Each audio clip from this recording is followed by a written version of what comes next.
Acho que houve um aviso a dizer recording só para avisar que estamos a fazer o recording, sim. Muito bem, muito bem. Muito bem. Então, aquilo que nos traz hoje, pronto, antes de mais, obrigado pelo convite para esta primeira edição deste encontro, que eu acho que pretende dar um arranque, um impulso à utilização de machine learning, da aprendizagem automática nesta área. Obviamente que há muito a falar sobre aprendizagem automática, em particular a sua aplicação, a sua utilização na investigação, na extração de conhecimento de dados, no desenvolvimento da ciência. Nós, em particular em ciência de dados, obviamente podemos sempre falar em ciência de dados de uma forma muito genérica, mas vamos sempre necessitar de a ver aplicada a um determinado contexto. E foi nesse sentido que eu escolhi falar-vos um bocadinho sobre a minha área em particular, que é a ciência de dados na área da saúde, e o papel que a aprendizagem automática pode ter na investigação em saúde. De que forma é que nós podemos utilizar as técnicas avançadas de machine learning, mas em prol de problemas societais relacionados com a saúde, a doença e a prestação de cuidados. Vou então falar um bocadinho sobre o que é isto de ciência de dados na área da saúde, algumas contribuições da minha parte, quer para machine learning do ponto de vista fundamental, quer para a machine learning aplicada à saúde, e terminar com algumas controvérsias, e aqui eu espero que haja um bocadinho mais de interação vossa, mas vocês vão ver já quando chegarmos mais à frente como é que isso se vai processar. Pronto, como eu dizia, como é que eu chego a este ponto? Acho que é sempre importante fazermos uma retrospectiva. É verdade que eu tenho, como já foi dito, a minha formação em ciência de computadores e fiz o meu doutoramento em machine learning, numa área, na altura ainda não se chamava claramente Big Data, mas era já dados infinitos, a aplicação de machine learning para dados infinitos, nomeadamente aprendizagem não supervisionada, como é a aprendizagem, o agrupamento automático e classificação automática de dados. Já há 13 anos que estou envolvido em informática médica, na área da bioestatística, na ciência de dados para a saúde e, em particular, para a investigação clínica, desde que mudei da Faculdade de Ciências para a Faculdade de Medicina na Universidade do Porto.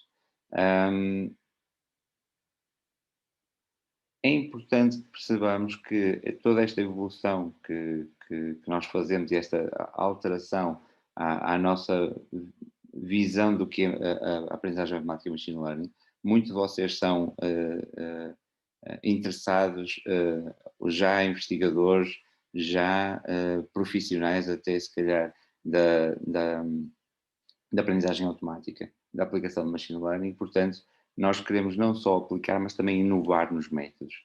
Mas é preciso compreendermos que se nós queremos inovar nos métodos, podemos fazê-lo do ponto de vista fundamental, mas a integração num domínio particular é essencial para conseguirmos ter resultados interessantes. E também é por isso que nós escolhemos criar um programa doutoral em Ciência de Dados de Saúde na Faculdade de Medicina, onde podemos, de facto, aplicar os métodos de machine learning e também inovar alguns deles, mas sempre integrados num contexto de prestação de cuidados de saúde e investigação em saúde. Bom, então, só para arrancarmos com o tópico da apresentação, a ciência de dados é, hoje em dia, uma disciplina independente que estende a área científica da estatística, porque tem também análise computacional, tem outras componentes que não só a estatística, mas a verdade é que está a ter significados muito diferentes. Hoje em dia nós vemos vagas disponíveis a nível mundial para trabalhos na área da ciência de dados, mas a descrição do que é essa atividade é ainda muito, muito estranha. Para alguns é apenas gestão de dados, para outros é apenas análise estatística, para outros é apenas gestão de base de dados. Portanto, são ainda um conceito que é difícil de definir, mas, no entanto, há um ponto que é central a tudo, que é a capacidade de usar métodos científicos para gerar significado a partir de dados em bruto. Este é o ponto principal da aplicação da ciência de dados, da área da ciência de dados, é sermos capazes de uma forma científica, olharmos para dados e gerarmos daí significado. Não é uma área nova, desde já do século XVI, que temos esta ideia de aplicar métodos científicos para extrair conhecimento de dados. Temos uma série de exemplos na área da astronomia, mas na área da saúde em particular que eu vos vou falar. Obviamente que os resultados de John Snow foram pioneiros para a epidemiologia a nível mundial. A colocação de David Sacker na medicina baseada em evidência, que eu vou falar um bocadinho mais à frente, não é algo que seja conhecido digamos, da comunidade de machine learning, mas na comunidade médica é bastante conhecida exatamente porque é aquilo que nos permite tomar decisões com base em evidência. Isso é importantíssimo para a área da ciência de dados, como vamos ver mais à frente. Ora, então se a estatística pretende a confirmação do conhecimento, a ciência de dados tem uma visão um bocadinho antagónica, que é olhar para os dados e extrair conhecimento dos dados, ou seja, nós queremos gerar hipóteses antes mesmo de querer confirmá-las. E, portanto, é neste processo de querer extrair conhecimento a partir de dados, é querer gerar hipóteses de investigação que sejam úteis depois para estudos posteriores, que as técnicas automáticas de análise de dados vêm trazer grandes vantagens. E aí sim aparece também a aprendizagem automática, ou seja, a capacidade de desenvolvermos programas de computador que sejam capazes de aprender apenas com a experiência, vem dar-nos uma mais-valia e levar o nosso processo de ciência de dados ao nível que não existia antes. Este diagrama de Venn é muito conhecido, tenta mostrar o que é ciência de dados, e eu mantenho aqui porque acho que é interessantíssima a forma como nós temos que garantir que temos a matemática e a estatística, a capacidade computacional, mas também o conhecimento de perito. E é aqui que a ciência de dados se distingue de machine learning, e é importante ver como machine learning é importante para a ciência de dados. Reparem que o machine learning está ali bem colocado, juntando as áreas da estatística e das ciências de computação. No entanto, não necessita necessariamente de conhecimento de perito da área na qual está a ser avaliado ou está a ser aplicado. A partir do momento em que temos que dar esse conhecimento, passamos então aí sim a falar de ciência de dados. Mas então machine learning e aprendizagem automática é uma área muito vasta, não é? Como eu já referi, a aprendizagem automática é uma disciplina que se preocupa em criar programas de computador que aprendem com a experiência, ou seja, quanto mais observações tiverem da realidade, melhor vão saber construir um modelo dessa mesma realidade. E no meu percurso, desde que terminei a minha licenciatura, atuei em diversas áreas de aprendizagem automática, desde o início na construção de redes neuronais para a previsão, principalmente em contextos industriais, da previsão de carga elétrica, da previsão da qualidade na produção de vidro. Ao longo do tempo fomos podendo desenvolver vários métodos para apoiar estas tarefas. Mas, do ponto de vista do desenvolvimento fundamental, há alguns pontos que eu gostava de vos chamar a atenção, e como estive envolvido nesse desenvolvimento, acho que vos posso mostrar, e se não tirar dúvidas, se alguém tiver algum interesse nestas áreas e perceber um bocadinho melhor o impacto que isto pode ter para o futuro. Desde o início, como dizia, a minha atuação na área de machine learning foi numa análise de big data, ou seja, na altura olhar para os dados como infinitos, ou potencialmente infinitos, aquilo a que chamamos data streams, os fluxos contínuos de dados, e então o nosso objetivo era adaptar os métodos tradicionais de machine learning, fossem eles árvores de decisão, fossem métodos de clustering, ou seja, métodos não supervisionados, o próprio processo de aprendizagem online de redes neuronais, ou seja, adaptá-los, estes métodos de machine learning, para cenários em que os dados são potencialmente infinitos. Depois, o meu tópico de doutoramento específico foi Clustering in Data Streams, ou seja, agrupamento, classificação automática de dados em fluxos contínuos de dados,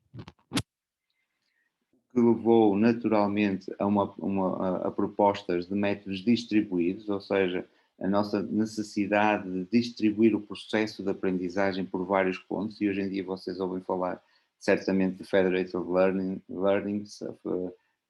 ouvem falar de métodos onde o processo de aprendizagem não está centrado num servidor, mas está, por exemplo, na cloud, ou está distribuído por uma rede de sensores, e foi esse o caminho que naturalmente foi feito e que mudou um bocadinho também a nossa visão do que era machine learning. No entanto, há um ponto muito importante em todos estes processos de machine learning, de aprendizagem automática, que é a nossa capacidade de perceber se eles estão de facto a aprender aquilo que nós queremos. E por isso houve algum esforço da nossa parte, durante estes anos, em desenvolver métodos específicos para avaliar métodos de machine learning que digamos que endereçassem esta necessidade de aprender com fluxos contínuos de dados, ou seja, com base em dados potencialmente infinitos em número. E digamos, esta investigação em cima dos métodos acaba por ser muito interessante, porque nos dá uma visão de qualidade sobre o que é o método em si, não necessariamente só o que é que ele nos pode dar, mas a forma como ele, intrinsecamente, o seu viés, por exemplo, o viés indutivo, a forma como ele, o próprio algoritmo já autocondiciona a sua própria aprendizagem. Ao percebermos melhor este método, percebemos melhor o algoritmo, vamos perceber melhor também os modelos que são gerados com esse método. Naturalmente, com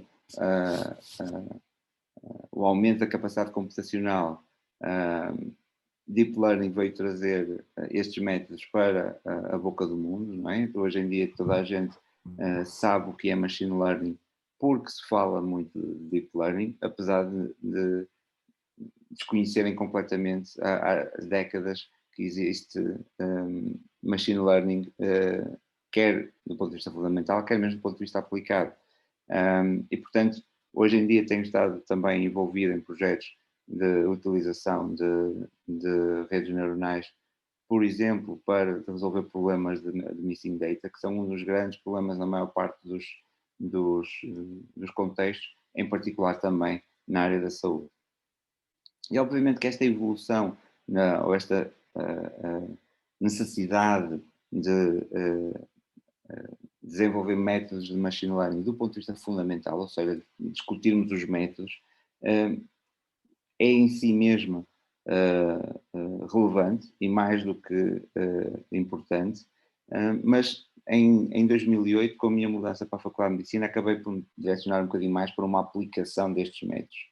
E aí surgiu a importância de avaliar corretamente qual é então o papel da ciência de dados na área da investigação em saúde e que dificuldades é que nós encontramos ao aplicarmos ciência de dados a estes contextos.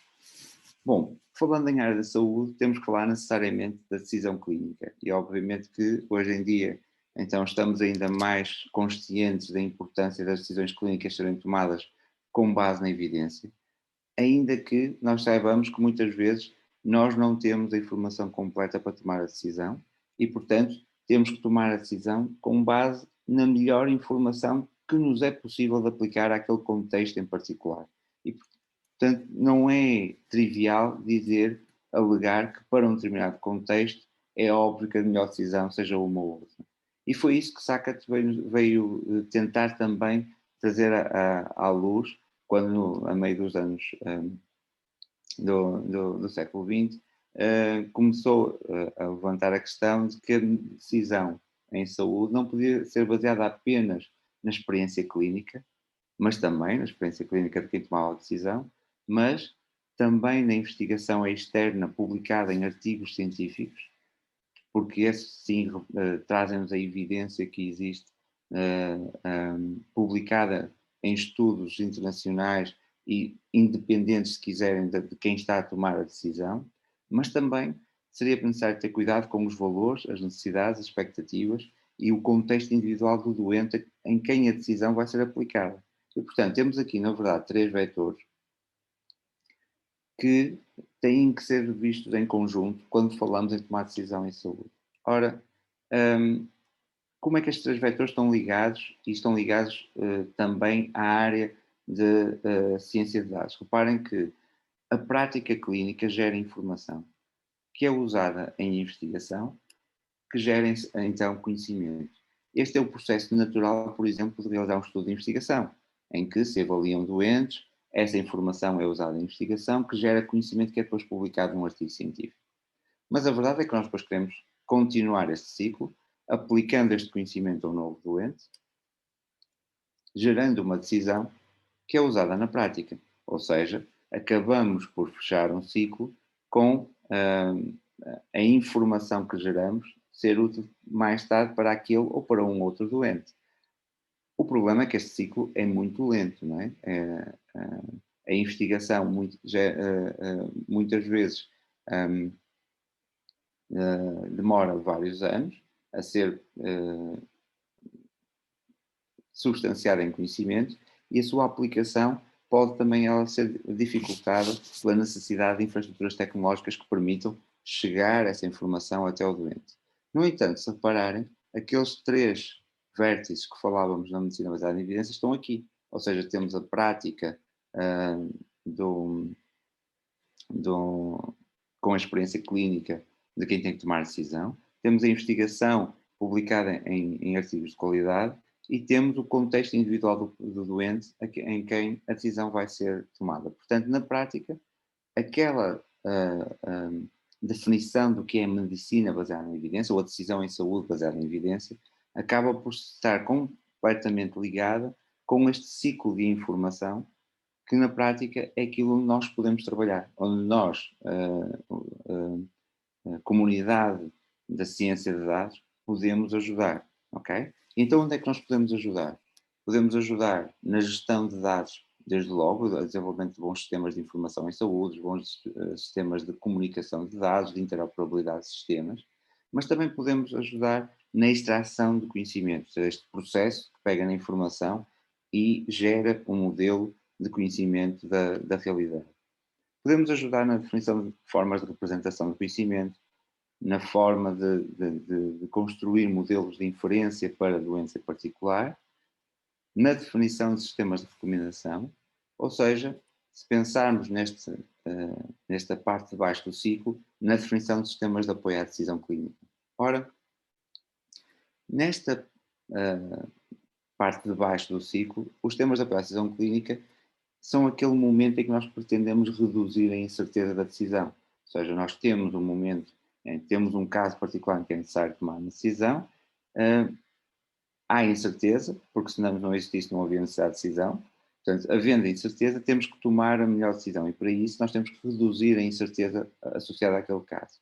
Mas a parte superior do ciclo preocupa-se com formalizar essa incerteza, ou seja, perceber onde é que naquele doente, naquela informação, existe algo que vai ser importante o suficiente para ajudar a reduzir a incerteza no momento da decisão. Por exemplo, quais são os fatores da história clínica ou fatores de risco mais importantes para, no momento de uma tomada de decisão, podermos escolher qual o melhor tratamento, tendo em vista o prognóstico para aquele doente em particular. E é nesta componente de formalização da incerteza, que machine learning pode ser muito útil. Também é muito útil na parte final, na gestão de recomendações, na gestão da inferência aplicada ao doente. Sem dúvida, e nós temos algum trabalho aí. Mas onde eu julgo que pode ser mais importante para a investigação em saúde, o papel da aprendizagem automática é nesta capacidade de extrair modelos mais complexos dos dados e, portanto, em formalizar essa incerteza. Este é só um exemplo muito simples desta separação dos dois ciclos, não é? Ou seja, nós podemos ter uma ciência de dados em que nós olhamos para os dados e tentamos perceber que variáveis é que podem ser importantes, não é? E aqui são os tais métodos que eu digo que podem ser muito importantes de forma automática a extrair este conhecimento, mas também temos depois a capacidade de desenvolver estudos que possam comprovar ou possam de alguma forma consolidar estas variáveis que nós encontramos com estes métodos de aprendizagem automática. Habitualmente, o que é que na prática acontece? Para quem é formado em Machine Learning, quando lhes dão acesso a uma base de dados da saúde, bom, fica logo, desde logo, eufórico por poder trabalhar na área da saúde, porque temos sempre aquele conceito de que agora sim vamos trabalhar em prol da sociedade, porque vamos poder salvar vidas. E obviamente se isso é assim, então aplicamos o melhor processo de extração de dados, usando os métodos de machine learning mais state of the art, e hoje em dia podemos falar em deep learning, em autoencoders, nos métodos que estejam a ser lançados e com mais capacidade do momento. Podemos, obviamente, sabendo que os métodos vão ter que ser usados na realidade, temos que os validar, e por isso temos que validar usando procedimentos mais do que standard, como por exemplo cross-validation ou bootstrapping, e apresentamos depois os resultados, normalmente ao investigador principal, que costumam ser médicos e, portanto, que tenham o conhecimento do domínio no qual nós estamos a tentar dar algum contributo, mas a maior parte das vezes a resposta é ok, isso é muito giro, mas eu não vou usar. E isto, eu a primeira vez que falei disto foi em 2014, eu continuo a falar disto desta forma porque continua a ser a experiência que nós vamos tendo em muitos contextos. Já não é tão disseminado, há já cenários muito diferentes, mas a verdade é que isto ainda continua a existir. E continua porque isto é um aviso que eu vos queria fazer se de facto quiserem avançar na área de machine learning, na área da saúde, que é uma das principais queixas que os investigadores vão trazer quando nós apresentarmos modelos baseados em machine learning é de que não conseguem interpretar o modelo. Que eles estão treinados para interpretar, para análise estatística, estão treinados para interpretar alguns modelos, mas quanto mais complexos forem os nossos modelos, mais difíceis vão ser de interpretar.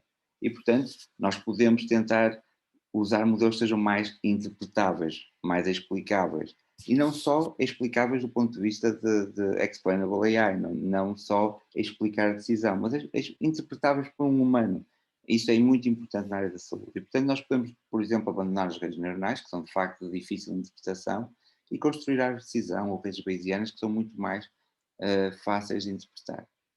Mas aí eles normalmente vêm com uma queixa também secundária, que é a de acham que os nossos modelos não têm uma base estatística. Estão habituados a olhar para um teste de hipótese, a olhar para um valor de P, interpretá-lo, e os nossos modelos são difíceis de suportar muitas vezes dessa forma.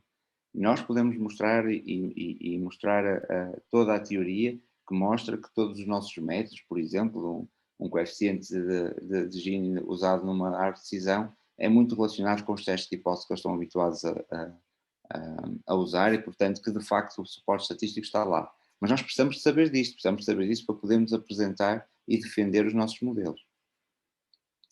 Depois há um argumento que é difícil, nós vamos falar um bocadinho mais à frente, que é os dados não foram usados para o propósito para o qual foram colhidos. Normalmente trabalhamos com dados secundários, são dados que são colhidos na prestação de cuidados de saúde, rotineiramente, todos os dias, não foram colhidos para nós fazermos investigação por eles, mas nós queremos fazer investigação depois com eles. E, portanto, nós temos que saber qual foi o protocolo que gerou aquela coleção de dados. Temos que conhecer o formulário, se quiserem, do sistema de informação, para sabermos exatamente o que é que as pessoas estavam a medir quando registaram aquela informação. Okay? Isso é algo que é essencial para podermos interpretar os resultados. Mas muitas vezes a resposta redundava em apenas os dados estão errados. E aqui nós não temos muito a fazer, a não ser assumir que normalmente os dados vão estar muito errados. E vão estar errados porque nós olhamos para os dados como uma coleção de factos, não é? Mas a verdade é que existe um contexto associado a esses factos que podem transformar aquilo que eu achava que era um dado correto num dado completamente errado ou numa anomalia que na verdade não é um erro, mas é um caso raro, ou é um novo contexto que eu estou a encontrar. E aqui é o contexto que define e que vai ser importantíssimo para nós compreendermos melhor os dados. E em particular na área da saúde, o contexto é muito, muito complexo e vai fazer com que uma base de dados que nos parece relativamente fácil de analisar, na verdade, esteja carregado de problemas que nós não conseguimos ultrapassar. Então, em relação a esta a questão da análise de dados, há aqui algumas mensagens que eu vos queria passar. Primeiro, a descoberta de anomalias nos dados de saúde vai sempre depender do contexto. E, portanto, nós percebermos se um conjunto de dados que estamos a analisar está correto ou não, obriga-nos a conhecer muito bem o contexto em que eles foram gerados. O sistema, o ecossistema de sistemas de informação ou de pessoas que interagem para que aqueles dados sejam possíveis. E, portanto, se nós queremos analisar e detectar casos raros, temos que o fazer olhando para pequenos subgrupos definidos pelo contexto. O alerta principal é de que os dados secundários normalmente são muito difíceis de interpretar. Nós olhamos para uma variável que diz penicilina e perguntamos o que é que isto quer dizer. Bom, pode querer dizer muita coisa. Portanto, nós temos que saber qual foi o protocolo que foi usado para colher estes dados. Mas será que o protocolo foi bem usado? Agora, o problema não é só o facto dos dados serem anómalos. O problema é que nós temos humanos a lidar e, normalmente, a condicionar a forma como os dados são registados. E, portanto, a forma como os humanos seguem o protocolo também é muito incerta. E um aviso à navegação, os humanos tendem a dar a volta ao protocolo, a ir por caminhos muito mais fáceis, se o protocolo não for o caminho mais fácil, e fazem-no muitas vezes. E, portanto, não podemos também assumir que, sabendo o protocolo, sabendo o que é que vai ser a real interpretação de um conjunto de dados. Obviamente que há dados que são mais simples e que à partida deviam ser mais fáceis de medir. A nossa experiência, e que já apresentamos em alguns artigos, é que isso não é assim. Por muito simples que sejam os dados, os vieses que existem na definição, na produção de dados, vão se manter e vão criar dificuldades na análise. Portanto, pegar numa base de dados, num contexto de saúde, e achar que aquela tabela, que aquela base de dados representa a realidade na qual nós queremos aplicar os nossos métodos, é digamos, um salto de fé. E, portanto, nós não podemos simplesmente olhar para uma base de dados e assumir que tudo o que lá está é correto. E estes problemas não deixam de existir quando passamos a ter Big Data.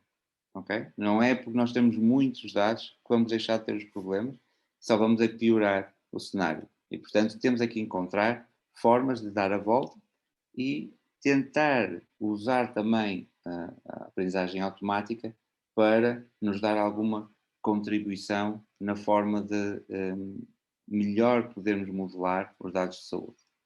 E, do ponto de vista desta aplicação, a minha investigação em particular e dos meus colegas e dos meus estudantes tem-se debruçado neste cuidado, ou seja, desde logo, quando comecei a estudar a área da saúde em particular, focámos a análise de anomalias contextuais, ou seja, de ver onde é que há, por exemplo, mudanças de contexto em dados que são produzidos em tempo real, ou mesmo a definição de anomalias, tendo em conta os subgrupos em que os dados estão a ser analisados. Mas também a modelação de fluxos contínuos de dados na área da saúde, que existem desde logo na produção de relatórios dos registros de saúde. Se imaginarem toda a nossa interação com uma instituição de prestação de cuidados de saúde, conseguimos ver isso como um fluxo contínuo de dados, mas, por exemplo, no caso das unidades de cuidados intensivos, em que estamos permanentemente a ser monitorizados, é mais fácil de perceber que temos que adaptar os métodos de machine learning para esses cenários.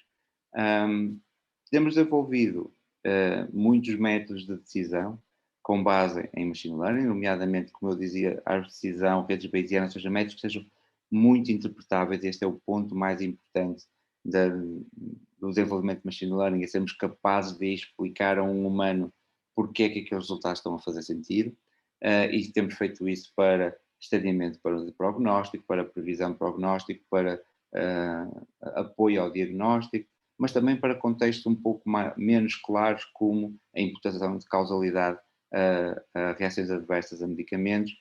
Em todas as áreas que vocês possam imaginar na área da saúde, existem métodos possíveis de ser aplicados.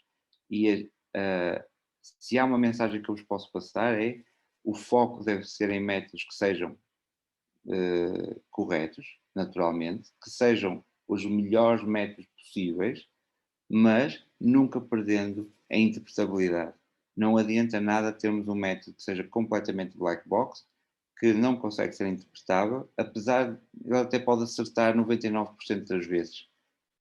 Mas se ao fim de 99 vezes em que ele é colocado em prática, ele funciona sempre, na centésima vez a decisão que ele tiver, nós tivermos dúvidas sobre ela, por muito que nós achemos que ele vai acertar sempre, se calhar nós é que estamos errados, essa dúvida é suficiente para nós precisarmos de interpretar muito bem o modelo antes de o podermos continuar a aplicar. E, portanto, temos também que perceber o que é que pode gerar esta dúvida nos modelos, e é por isso que ultimamente tenho estado mais centrado também em imputação de dados omissos no contexto de saúde, principalmente porque nestes contextos há muitos cenários em que os dados não são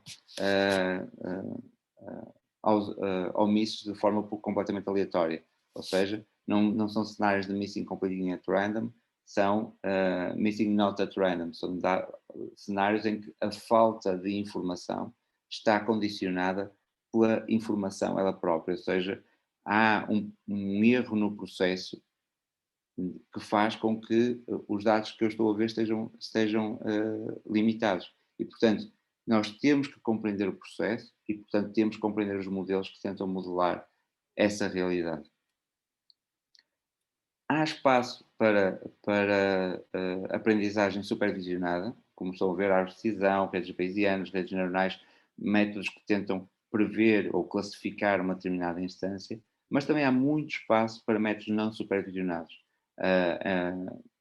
Por acaso não refiro aqui, mas temos alguns trabalhos em inferência de regras de associação, que é muito útil em grandes quantidades de dados, que são normalmente o primeiro choque que nós temos hoje em dia com as grandes bases de dados, é saber tirar algum tipo de informação dessa grande quantidade de dados, mas também, obviamente, a classificação automática, a aplicação de clustering em particular para gerar, por exemplo, fenótipos de doentes, grupos de doentes, cuja progressão seja semelhante e simultaneamente diferente de outros grupos de doentes. São áreas muito ativas de machine learning na área da saúde e que, portanto, se alguém estiver com interesse em avançar para esta área, eu diria que é algo que nós estamos a precisar e que há muitas perguntas de investigação ainda por ver respondidas.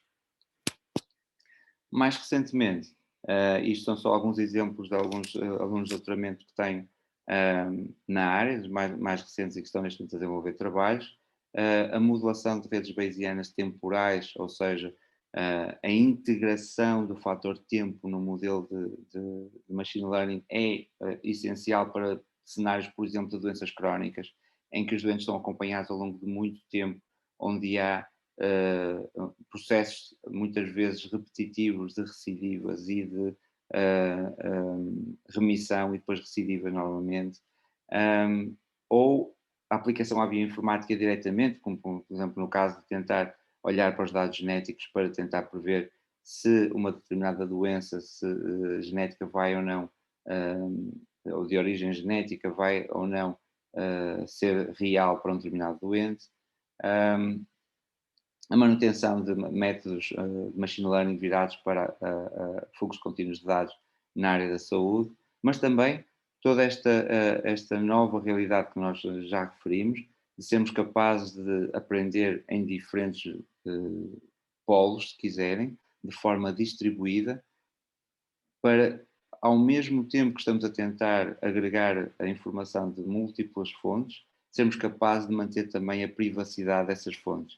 E um cenário típico que nós temos na área da saúde são diferentes instituições de prestação de cuidados de saúde, diferentes hospitais, diferentes clínicas, que querem aprender mais com os dados uns dos outros, querem saber mais sobre uma determinada realidade, mas naturalmente têm o dever de garantir a privacidade dos seus dados em relação às outras instituições. Portanto, nós temos uma visão, e temos que ter nesta área, uma visão muito alargada do que é fazer um melhor modelo possível de machine learning, mas estamos constantemente a ser confrontados com as limitações da própria área. Não é por acaso que a área da saúde é das áreas onde nós vamos ter mais choque com as questões da privacidade dos dados, onde vamos ter mais choque com a indecisão de uma decisão que é tomada por um humano, que não é uma decisão de engenharia, não é uma decisão de um método teórico de astronomia, ou seja, há um humano no processo de decisão em que nós não podemos dar a volta. Isto associado à evolução da complexidade dos problemas de saúde, que hoje em dia temos a longevidade também vai sendo maior, portanto também temos doenças crónicas a coexistirem durante mais tempo, temos cenários de multimorbilidade, ou seja, o próprio singleton, se quiserem, o próprio indivíduo que vai ser uma das unidades da observação para nós gerarmos o nosso modelo, é ele cada vez mais complexo e, portanto, os nossos modelos têm que acompanhar essa complexidade, mas mantendo a interpretabilidade, como dizia há pouco. Bom, tudo isto é uma introdução muito breve do que se pode fazer em machine learning na área da saúde, mas há algo que nós identificamos como sendo alguns pormenores que ainda não foram resolvidos. Eu não vou ter tempo para discutir convosco estas controvérsias da aplicação de ciência de dados na área da saúde, mas, no entanto, eu não queria deixar de enunciar aqui e de ver qual é a vossa opinião sobre elas. Porque muitas vezes nós trabalhamos há tantos anos na área que acabamos por ver o mundo só de uma determinada forma e às vezes quem está de fora vê muito mais facilmente os erros que estamos a cometer. Portanto, porque é que nós falamos destas controvérsias? Nós temos ao longo do tempo, sempre que há métodos inovadores, há controvérsia em relação a isso. Há sempre quem defenda que estamos a inovar no caminho errado ou que a inovação não é sustentada em algo concreto. Isto aconteceu com o Bacon, aconteceu com o Snow, aconteceu com o Sackett e acontece connosco todos os dias. E, portanto, na área da saúde, aquilo que está a inovar neste momento é o facto de nós termos sistemas de informação em saúde que vão gerando dados em grande quantidade todos os dias, nos registros clínicos eletrónicos, nos registros pessoais de saúde, nas bases de dados administrativas das instituições de prestação de cuidados de saúde e, portanto, há um grande potencial para utilizar estes dados para gerar conhecimento acerca da saúde, acerca de doenças, acerca de tratamentos. Se temos estes dados a serem gerados, então temos que ser capazes de os analisar para gerar conhecimento. No entanto, é aqui que o debate começa. E estas 6 controvérsias que estão bem expostas no artigo que nós publicamos e, portanto, vocês podem depois lê-las com mais calma,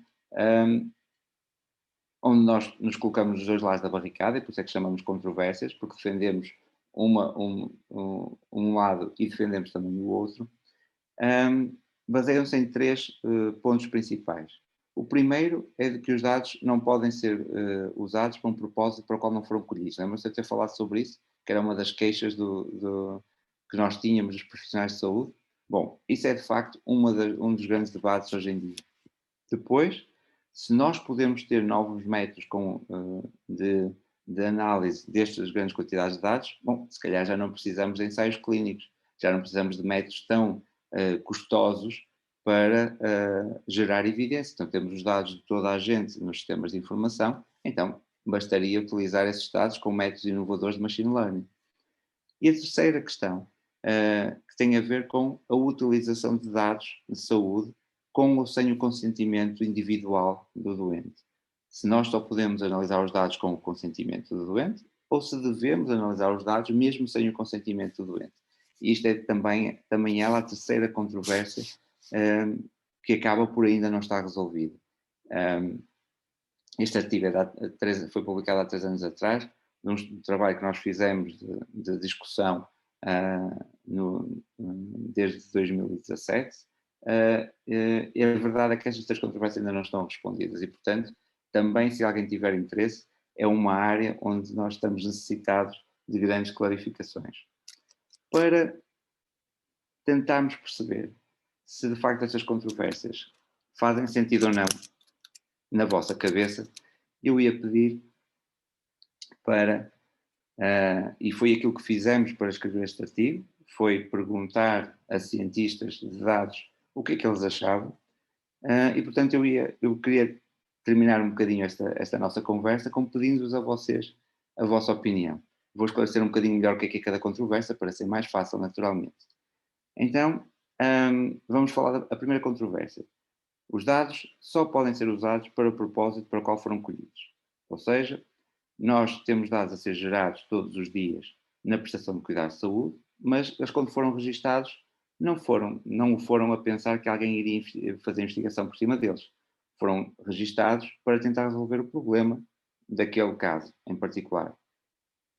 E, portanto, quando nós vamos olhar para eles com outros olhos, podemos estar a inferir conceitos que na verdade não estavam lá quando aquela pessoa tentou registar a informação.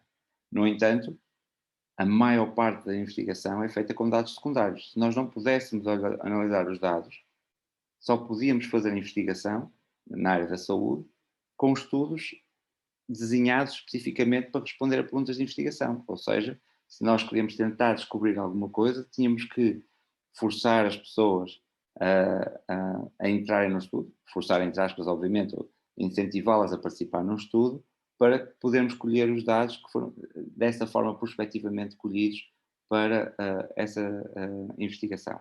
E, portanto, a primeira pergunta que eu vos fazia, eu pedia-vos a todos para irem ao site Slido e entrarem com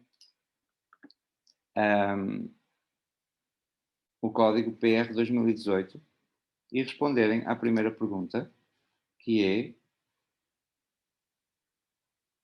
os dados só podem ser usados para o propósito para o qual foram colhidos. E aqui vai ser perguntado uma escala de 1 a 5, em que 5 concordam totalmente e 1 discordam totalmente desta frase. E eu ia dar-vos 1 ou 2 minutos para começarem a responder a esta pergunta. Eu aproveitava só para dizer, para quem tiver o mesmo problema que eu não estava a conseguir aceder, ele precisa, pelo menos no meu computador, precisava do www antes. Portanto, se alguém não tiver a conseguir aceder ao site, okay, pelo menos no meu computador, não sei porquê, é um bocado estranho, mas... Ok. Só para dizer. Mas estão a ver já o meu ecrã com o site, sim, certo? Sim. Ok, vou-vos dar para conseguirem entrar no site. Consegue responder? Ok, Ok, já temos uma resposta, é sinal que eu não consigo responder. Então, eu estou a aguardar uns minutos, eu pedi-vos para responderem rapidamente.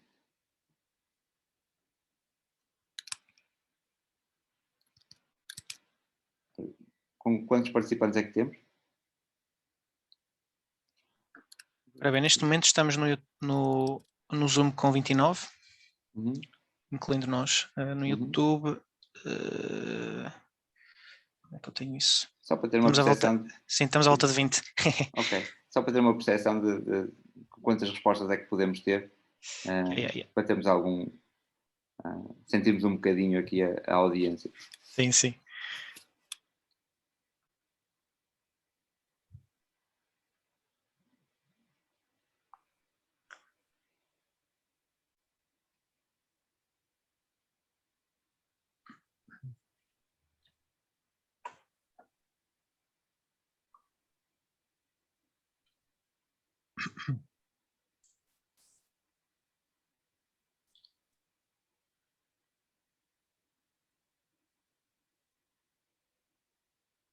Okay. A primeira é sempre um bocadinho mais lenta e vou lançar agora. Vocês podem continuar a responder.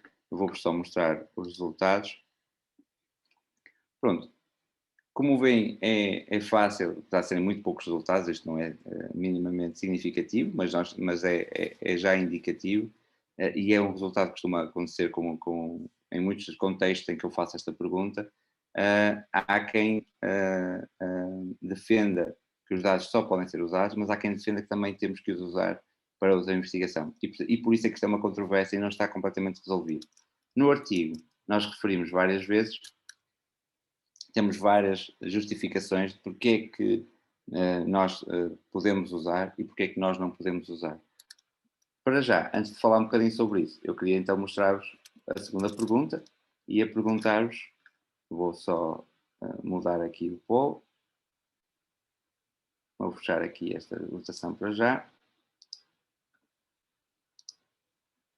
E a segunda pergunta é então, por muitos dados que nós tenhamos, nunca vamos poder substituir os métodos tradicionais de investigação, ou seja, os ensaios clínicos. Porquê é que esta pergunta aparece? Porque nós podemos e devemos usar métodos de machine learning avançados para extrair conhecimento de dados, mas existe um fator importantíssimo nos ensaios clínicos que é a randomização e que é aquilo que nos permite fazer não ficarmos dependentes de fatores de confundimento, ou pelo menos tentarmos evitar que fatores de confundimento nos possam induzir em erro na eficácia das intervenções. E este obviamente que é uma pergunta muito concreta da área da saúde, mas se nós pensarmos na comunidade de machine learning, muitas vezes nós achamos que podemos fazer tudo e mais alguma coisa. E é muito importante pararmos e pensarmos, bom, ok, mas eu vou olhar para um conjunto de dados, vou desenvolver um modelo, e como é que aqueles dados acabaram por ser gerados? Que processo é que deu origem àqueles dados? Será que eu posso assumir que não há nada por trás que eu não esteja a ver e que esteja a condicionar aqueles dados? E, portanto, esse é desde logo o ponto mais importante que nós temos que ponderar, mas também, por outro lado, se nós ficarmos dependentes só de investigação e saúde, de investigação prospectiva, por exemplo, de ensaios clínicos, todas as perguntas de investigação têm que ser respondidas com ensaios clínicos. Nós vamos ter dinheiro para realizar ensaios clínicos para todas as perguntas de investigação que possam ser respondidas com ensaios clínicos. Ou seja, há muita indefinição ainda de o que é melhor para o que é possível se quer fazer com estes dados. Se nós virmos a vossa opinião, vocês concordam que não é possível substituir, e aqui é um bocadinho mais natural, porque a pergunta também é bastante mais forte, não é? Fala-se em substituir completamente os métodos tradicionais. Obviamente percebemos que não podem ser completamente substituídos, mas existe de facto alguma possibilidade de nós inovarmos nos métodos de machine learning para conseguirmos extrair conhecimento dos dados de saúde. Finalmente, a terceira controvérsia, que é aquela que é mais difícil de discutir, mas também mais interessante, e que eu gostava que vocês levassem para casa e que discutissem também entre todos, é esta ideia de que se nós temos dados de saúde, é porque alguém, na informática médica, faz questão de as guardar para a prestação de cuidados. E é importantíssimo que esses dados sejam gerados. No entanto, nós queremos pegar nesses dados e gerar hipóteses e fazer investigação. E, portanto, se nós queremos gerar, inovar na ciência com base nesses dados, será que temos que estar limitados pelo consentimento dos indivíduos? Ou seja, se os indivíduos não quiserem que nós usemos os dados para a investigação, nós vamos perder essa informação para a ciência? E se o facto de eles não quererem que nós usemos os dados para a informação estiver de facto ligado com algo relacionado com o processo que nós gostaríamos de estudar? Portanto, há ainda aqui, mais uma vez, duas faces em confronto. E, portanto, se nós formos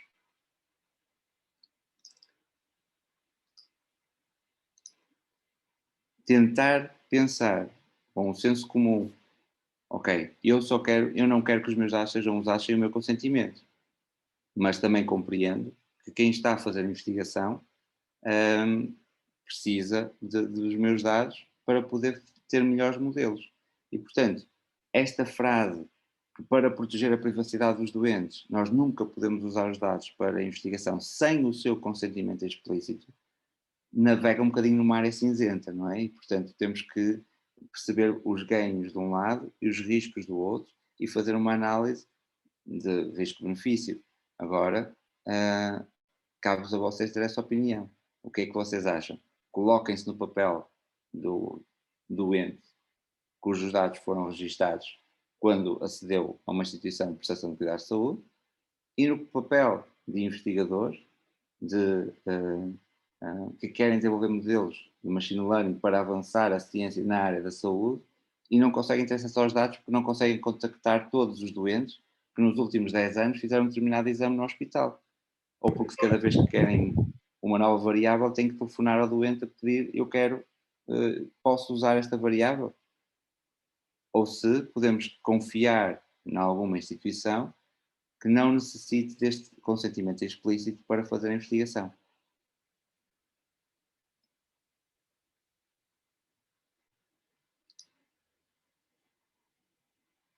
Curiosamente, aqui, e devo dizer-vos também que é habitual, vocês preocupam-se muito e com o consentimento explícito. Reparem, pelo que eu compreendo, a maior parte, já estão ali a subir, deve ser por verem agora o resultado, estão ali a tentar compensar, mas esta preocupação com os dados são nossos aparece muito, não é? Os meus dados não vão usar sem a minha autorização. Mas esta discussão, e eu agora queria perguntar-vos, sentem mesmo que os dados são vossos? Ou seja, o facto de eu ter uma determinada característica é algo meu ou aconteceu assim? Porque é que eu tenho direitos sobre isso? É algo que eu gostava que vocês, quando estão a desenvolver modelos, estão a analisar dados, pensem também se aquilo que estão a ver, os dados com que estão a trabalhar, são uma propriedade dos doentes ou se são uma expressão da realidade em que por acaso calhou de serem aqueles doentes e que portanto nós podemos investigar por cima deles. E eu se calhar ia deixar neste momento a conversa aqui. Obviamente eu vou-vos dar todos os materiais e têm acesso a esta informação em todos os artigos, mas eu não queria deixar de vos alertar que todas estas controvérsias e todas as dificuldades que nós temos em aplicação de machine learning na área da saúde, eu peço desculpa por passar só aqui esta parte, existem em vocês, existem em nós, existem nos cientistas de topo. Nós fizemos estas perguntas a cientistas de dados na primeira Conferência Europeia de Ciência de Dados, a Associação Europeia de Ciência de Dados, e reparem como também eles tinham muitas dúvidas em usar os dados para propósitos que eram propósitos diferentes daquele para o qual foram colhidos.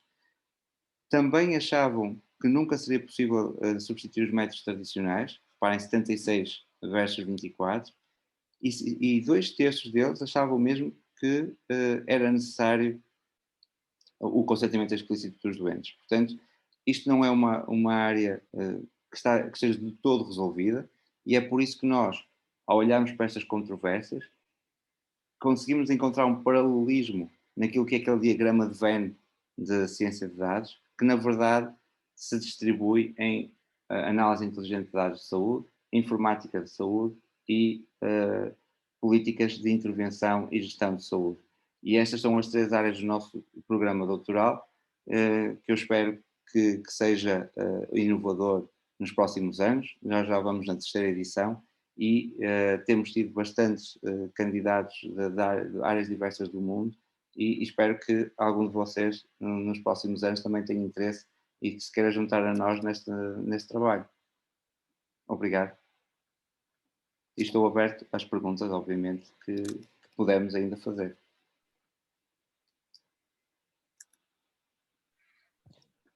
Ora bem, neste momento, obrigado pela muito interessantíssima apresentação. Eu não sei se isto é quase filosofia a certo ponto e se poderemos alguma vez responder a essas controvérsias de forma satisfatória.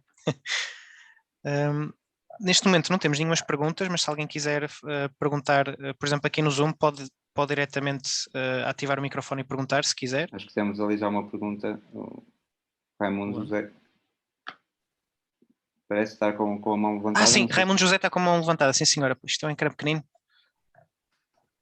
Raimundo José, pode perguntar, esteja à vontade.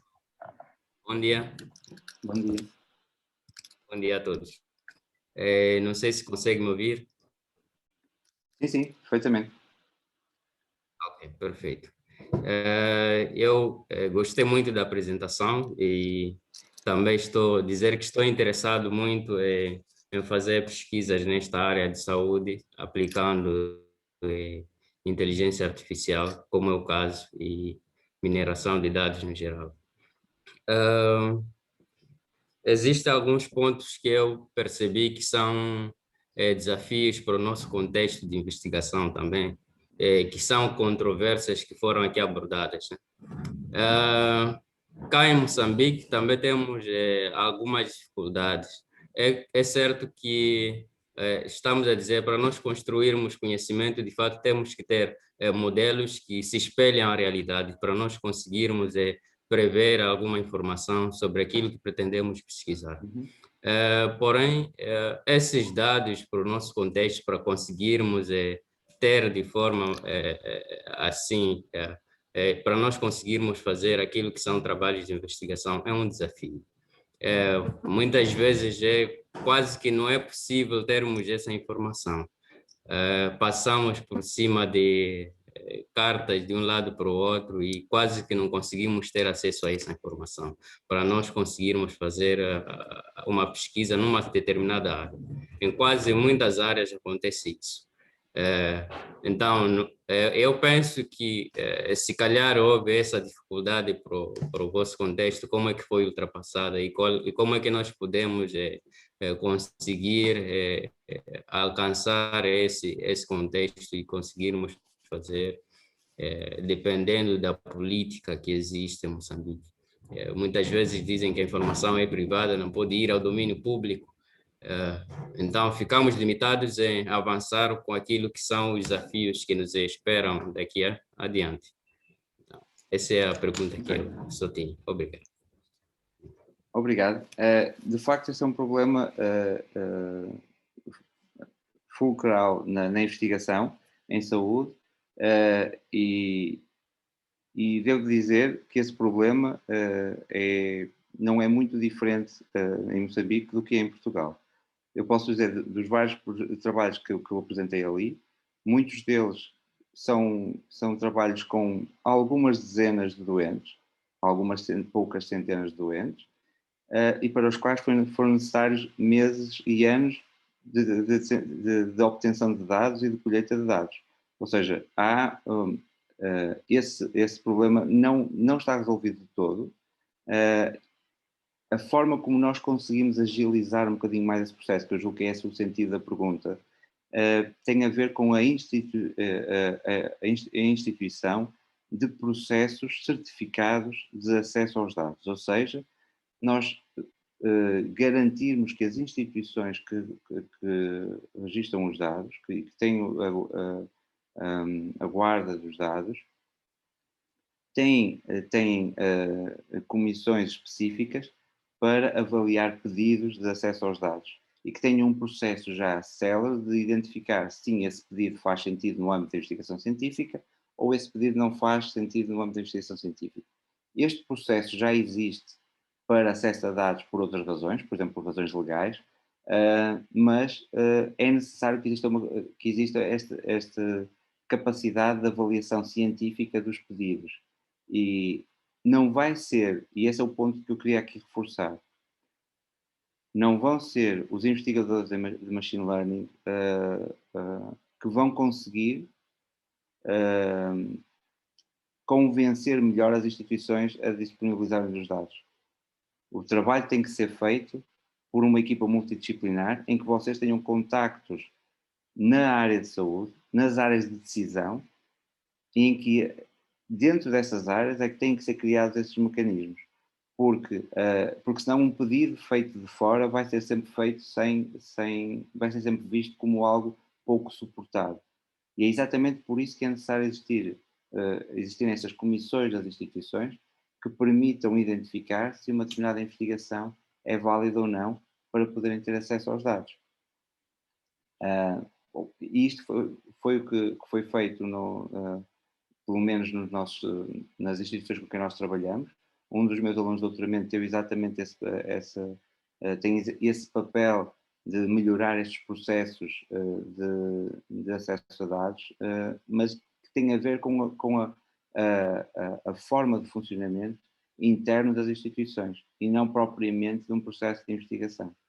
Não sei se respondi à pergunta, ou seja, a minha sugestão é trabalhar com as instituições, mas de uma forma a ser instituído um processo, não é de cada vez que queremos fazer uma nova investigação, termos que andar a bater a todas as portas para conseguir ter acesso aos dados. É necessário criar, de facto, um processo interno nas instituições que, à luz das leis e dos regulamentos internos de cada instituição, permita acelerar esse processo de acesso aos dados.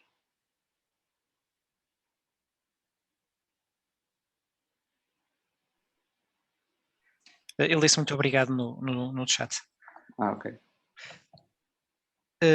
Pronto, se calhar já estamos um bocadinho fora da hora, se calhar damos por terminada a palestra. Mais uma vez, muito obrigado. Eu agradeço o convite e espero que tenha sido claro e obviamente estou disponível e os meus contactos estão. Eu pedi também à organização para disponibilizar os meus contactos se alguém tiver interesse. Estou disponível para tirar dúvidas e dar-vos toda a informação que for necessária e, obviamente, trabalharmos no futuro em colaboração também. Certíssimo. Muito obrigado. Obrigado. Muito obrigado. Um beijo.